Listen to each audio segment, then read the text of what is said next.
সমগ্রের নামে শ্রমিকদের কাজের নিরাপত্তা নিশ্চিত করতে দিচ্ছি না, দেবো না। সমগ্রের নামে শ্রমিকদের কাজে শ্রমকোটে চালিয়ে দাও, পুড়িয়ে দাও। এই কর্পোরেট প্রতি স্বার্থবাহী শ্রমকোটে চালিয়ে দাও, পুড়িয়ে দাও।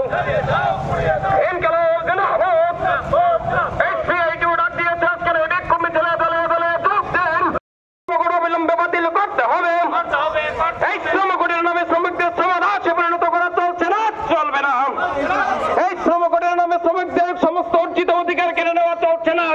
হাউসের সুখ সমৃদ্ধি এবং আরও বেশি সম্পদ বাড়ানোর লক্ষ্য নিয়ে, আমাদের দেশের শ্রমজীবী মানুষকে পিষে মারার লক্ষ্য নিয়ে, দাস শ্রমিকে রূপান্তরিত করার লক্ষ্য নিয়ে শ্রমিক শ্রেণীর প্রতি জিহাদ ঘোষণা করেছে মোদী সরকার এবং ধারাবাহিকভাবে এটা করে আসছিল।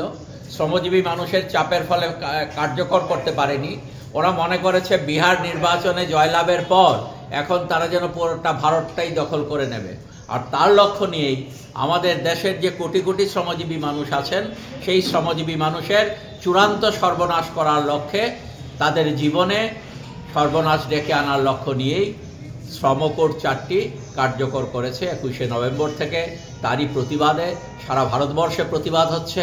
কর্ণাটকে মহিলারা যারা anganwadi worker, ASHA worker, mid day meal worker, তারা সেখানে মন্ত্রীদের বাড়ির সামনে হাজার হাজার মহিলারা সেখানে ধর্ণা দিচ্ছেন এই শ্রমকোট বাতিলের দাবিতে।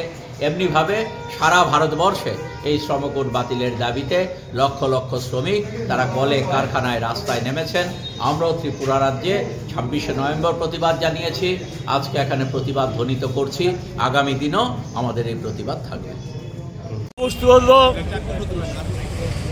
2019-এ সংখ্যাগরিষ্ঠতা জুড়ে শ্রমিকদের মজুরি সংক্রান্ত যে সুযোগ সুবিধাগুলো ছিল এটাকে তুলে দেওয়ার জন্য একটা আইন পাস করেছে। 2020 সালে গিয়ে সেখানে ইন্ডাস্ট্রিয়াল ডিসপিউট অ্যাক্ট, সামাজিক নিরাপত্তা, এই জাতীয় 29টা শ্রম আইনকে সমাধি দিয়ে দিয়েছেন, অর্থাৎ তামাদি শেষ করে দিয়ে 4টা কোর্টের মধ্যে একটা কোর্ট 19-এ পাশ করিয়েছেন, বাকি 3টা কোর্ট 2020 সালে পাশ করিয়েছেন। তীব্র শ্রমিক আন্দোলন সারা দেশে ছড়িয়ে পড়ে শেষ পর্যন্ত বাধ্য হয়ে তারা এটা কার্যকরী করা থেকে বিরত থাকে। এখন লক্ষ্য করা গেছে 21 তারিখ এটাকে কার্যকরী করার জন্য, নভেম্বরে 21 তারিখে এটাকে কার্যকরী করার লক্ষ্যে একটা খসড়া বিজ্ঞপ্তি জারি করেছেন। সারা দেশেই আমরা বিক্ষোভে নেমেছি, বিক্ষোভে ফেটে পড়েছে গোটা দেশ, ধর্ণা ঘেরাও সারা দেশে ছড়িয়ে পড়েছে আন্দোলন, যেটা আমরা কার্যকরী করতে দেব না। এটা মূলত এটা হলো গিয়ে শ্রমিকদেরকে মালিকদের দাস একটা সরকার বসে আছে দিল্লিতে এবং রাজ্যগুলিতে বিজেপি সরকার, এবং এরা মালিকদের সেবাদাস হিসেবে কাজ করছে। সেবাদাস তার প্রভুদেরকে সেবা করার জন্য। 50 কোটি শ্রমিকের ভবিষ্যৎ, তার সামাজিক নিরাপত্তা, তার বেতনের নিরাপত্তা, তার কাজের নিরাপত্তা, তার ধর্মঘট করার অধিকার, প্রতিবাদের অধিকার, সংগঠিত হওয়ার অধিকার মানে ইউনিয়ন করার অধিকার, সব কিছুকে ধ্বংস করে দিয়েছেন। এগুলো ব্রিটিশ শাসিত ভারতবর্ষ থেকে লড়াইয়ের মধ্য দিয়ে অধিকার আদায় হয়েছে এবং সেই অধিকারগুলো এখন মালিকদের হাতে তুলে দিয়েছেন। যখন খুশি তখন ছাঁটাই করতে পারবে, যা খুশি তা বেতন দিতে পারবে এবং তার বিরুদ্ধে সংগঠিতভাবে প্রতিবাদ করা যাবে না। তো অধিকার বলতে তো কিচ্ছুই রইল না।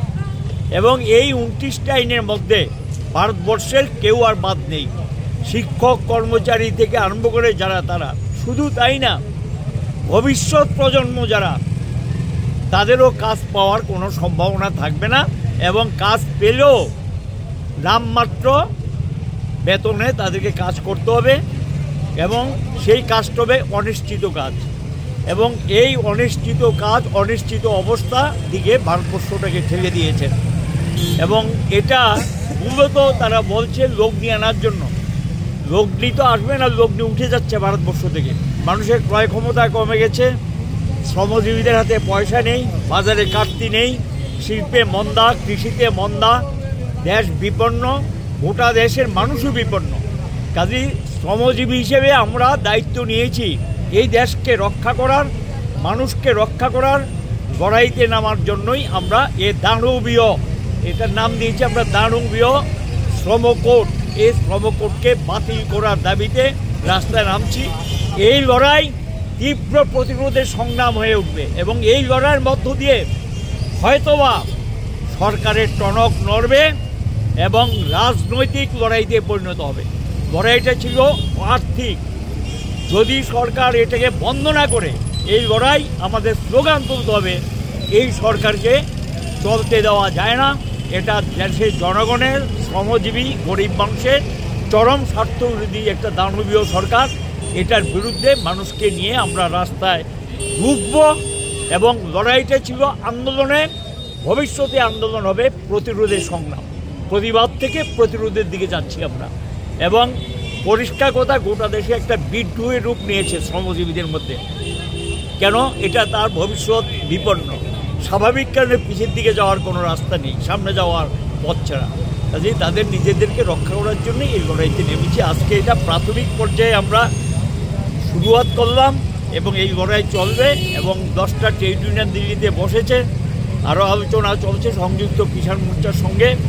দেশকে যদি তারা এটা না করে হয়তো একটা অচল করার দিকে শ্রমজীবীরা যেতে বাধ্য করবে। তার জন্য দায়ী থাকে সরকার, সম্পূর্ণভাবে দায়ী থাকে সরকার।